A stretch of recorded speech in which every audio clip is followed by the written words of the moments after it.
அனைவருக்கும் வணக்கம். மகர ராசிக்காரர்களுக்கு அலட்சியம் வேண்டாம், அவசியமாக பாருங்கள். கண்ணும் கருத்துமாக இந்த விஷயங்களில் செயல்படும் போது புதையல் யோகம் என்று சொல்லக்கூடிய வகையில் தமிழ் புத்தாண்டு விஷுவா வசு வருடம் எப்படி அமைய போகிறது என்பதை ஆராய்ந்து பார்க்கும் போது ஏப்ரல் 14ஆம் தேதி முதல் அடுத்த ஒரு வருட காலத்திற்கு மிகவும் அற்புதமான வாய்ப்புகளும் சந்தர்ப்பங்களும் உறுதியாகவே மகர ராசிக்காரர்களை தேடி வருகிறது.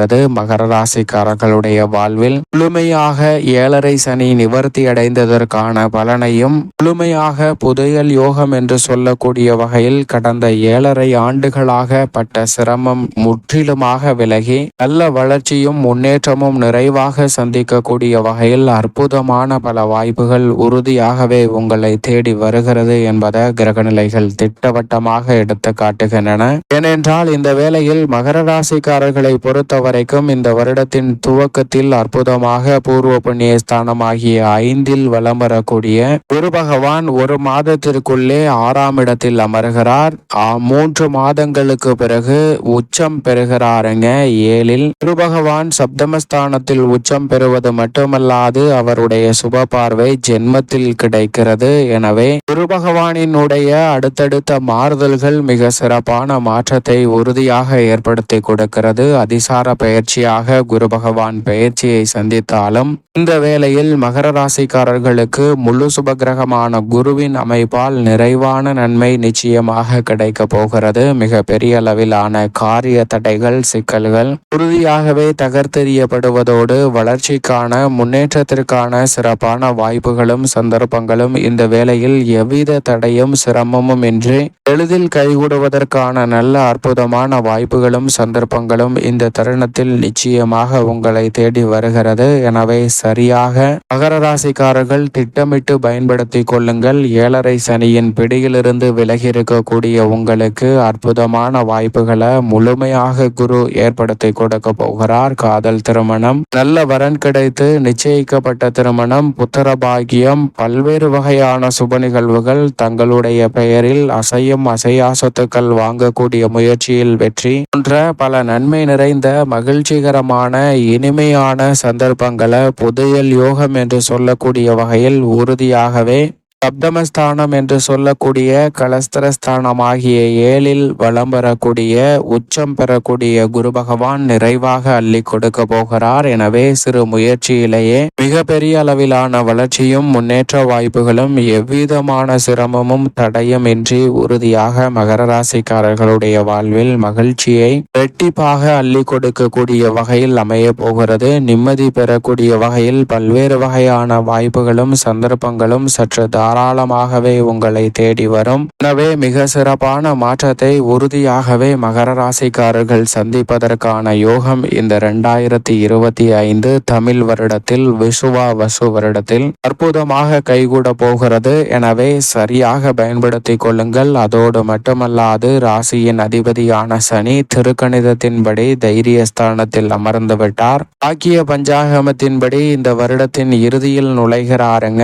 எனவே நினைப்பதை காட்டிலும் மிக பெரிய அளவிலான வளர்ச்சி நிச்சயமாக உண்டு. தைரியஸ்தானத்தில் முழுமையாக 7.5 சனி நிவர்த்தி அடையக்கூடிய ஒரு ஆண்டாக அமைய போகிறது. எனவே 7.5 சனியில் பட்ட பாடுகள் சிரமங்கள் அனைத்துமே இந்த தருணத்தில் நிச்சயமாக விலகி மகிழ்ச்சி இரட்டிப்பாக கூடிய வகையில் உத்தியோகம் மற்றும் தொழில் ரீதியான பணிகளில் நிரந்தர வருமானம் என்று சொல்லக்கூடிய வகையில் புதையல் யோகம் என்று சொல்லக்கூடிய வகையில் நிச்சயமாக அரசு வேலை வாய்ப்பு, நிரந்தர தொழில் ரீதியான மிகப்பெரிய அளவிலான வளர்ச்சி போன்ற அனைத்துமே அற்புதமாக கைகூடுவதற்கான முதன்மையான அதிர்ஷ்ட யோகம் நிச்சயமாக உங்களை தேடி வருகிறது. மிக பெரிய அளவில் ஆர்வமின்றி இருந்தாலும் கூட இந்த தருணத்தில் கிரகநிலைகள் அற்புதமான மாற்றத்தை அள்ளி கொடுப்பதால் மிக பெரிய அளவிலான வளர்ச்சியையும் முன்னேற்றத்தையும் உறுதியாக சந்திப்பதற்கான வாய்ப்பு நிச்சயமாக மகர ராசிக்காரர்களுக்கு உண்டு. தற்காலிக பணி நிரந்தரமாகும். வெளிநாட்டு வேலை வாய்ப்பு சாதகமாக நிச்சயமாக கைகூடும்.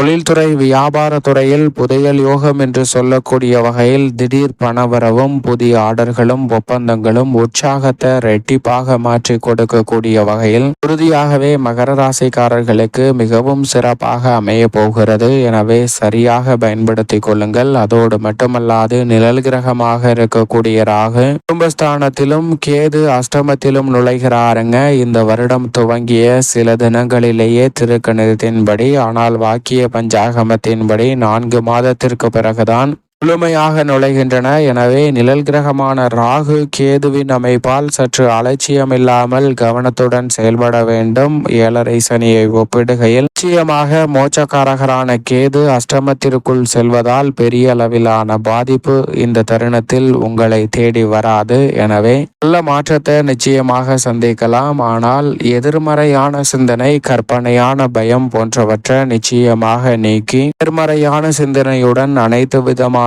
பணிகளையும் எதிர்கொள்ள வேண்டும் என்பதை ராகு மற்றும் கேதுவின் அமைப்பு உறுதிப்படுத்துகிறது. அதோடு மட்டுமல்லாது இந்த வேளையில் மங்களகாரகன் பூமிகாரகன் என்று அழைக்கக்கூடிய செவ்வாய் ராசியின் உச்ச அதிபதியாகவும் ராஜ யோகாதிபதியாகவும் இருக்கக்கூடிய செவ்வாய் இந்த வருடத்தின் துவக்கத்தில் சப்தமத்தில் இருக்கிறார். அதற்கு பிறகு 8, 9, 10, 11, 12 என பல இடங்களை வலு சேர்க்க போகிறாருங்க. ராசியின் உச்ச அதிபதியினுடைய அதிரடியான மாறுதல்கள் தங்களுடைய வாழ்வில் மிக சிறப்பான வளர்ச்சிக்கும் முன்னேற்றத்திற்கும் அடித்தளமிடக்கூடிய வகையில் பல்வேறு வகையான வாய்ப்புகளையும் சந்தர்ப்பங்களையும் எளிதில் உருவாக்கி கொடுக்கும். எனவே மிக பெரிய அளவிலான நெருக்கடிகள், சிக்கல்கள் போன்றவற்றை உறுதியாகவே விலகி நல்ல வளர்ச்சியையும் முன்னேற்றத்தையும் இந்த வேளையில் சந்திப்பதற்கான முதன்மையான அதிர்ஷ்ட யோகம் நிச்சயமாக உங்களை தேடி வரப்போகிறது. எனவே மகர ராசிக்காரர்கள் சரியாக பயன்படுத்திக் கொள்ளுங்கள். விவசாய துறையில் மாநில அரசின் சலுகை உறுதியாக உங்களை தேடி வரும். சரியாக இந்த சந்தர்ப்பத்தை திட்டமிட்டு நன்கு பயன்படுத்திக் கொள்ளுங்கள். அதோடு மட்டுமல்லாது இந்த வேளையில் சூரியன் 12 இடங்களில் மாறி மாறி வலம் வந்தாலும் துவக்கத்தில் உச்சம் பெற்றிருக்கிறார். ஆளுமையும் அதிகாரமும் கொண்ட பொறுப்புகள் இந்த வருடத்தில் தேடி வருவதற்கான நல்ல வாய்ப்பையும் சந்தர்ப்பத்தையும் மகர ராசிக்காரர்களுக்கு அள்ளி கொடுக்கிறாருங்க. அலைச்சல் சிரமம் இல்லாமல் பல காரியங்களில் எளிதில் வெற்றி வாய்ப்பை உருவாக்கி கொடுக்கிறார். சந்திரனை பொறுத்த வரைக்கும் 12 இடங்களிலும் 12 அல்லது 13 முறை மாறி மாறி வலம் வந்தாலும் அஷ்டமத்தில் சஞ்சரிக்கும் போது மட்டும் விழிப்புணர்வுடன் இருங்க. மற்ற தருணங்களில் எதிர்பார்ப்பதை காட்டிலும் வெற்றி வாய்ப்பை நிறைவாக அள்ளி கொடுப்பார். வளர்பிறை சந்திரனாக இருக்கும் போது மிகப்பெரிய அளவிலான வளர்ச்சிக்கான நல்ல வாய்ப்புகள் கிடைக்கும். சுக்கிரன் உச்சம் பெற்று துவக்கத்தில் வலம் வருகிறார். அதற்கு பிறகு 12 இடங்களில் மாறி வலம் வந்தாலும் கூட இந்த வருடத்தில் களைகட்ட போகிறது என்று சொல்லக்கூடிய வகையில் கலைத்துறை, அரசியல் துறையில் திடீர் பணவரவிற்கான வாய்ப்புகளும் மிக பெரிய அளவில் புதையல் யோகம் என்று சொல்லக்கூடிய வகையில் மிக சிறப்பான வாய்ப்புகளும் சந்தர்ப்பங்களும் உறுதியாகவே மகர ராசிக்காரர்களை தேடி வருகிறது. சரியாக பயன்படுத்தி கொண்டால் மிக பெரிய அளவிலான புகழின் உச்சத்தை அடைவதோடு பொருளாதார ரீதியான வளர்ச்சியை புதையல் யோகம் என்று சொல்லக்கூடிய வகையில் உருவாக்கி கொள்வதற்கான யோகம் கலைத்துறை மற்றும் அரசியல் சார்ந்த பணிகளில் நிறைவாக கிடைக்க போகிறது. மகர ராசிக்காரர்கள் பயன்படுத்திக் கொள்ளுங்கள். வித்யாகாரகரான புதன் 12 இடங்களில் மாறி வலம் வந்தாலும் கூட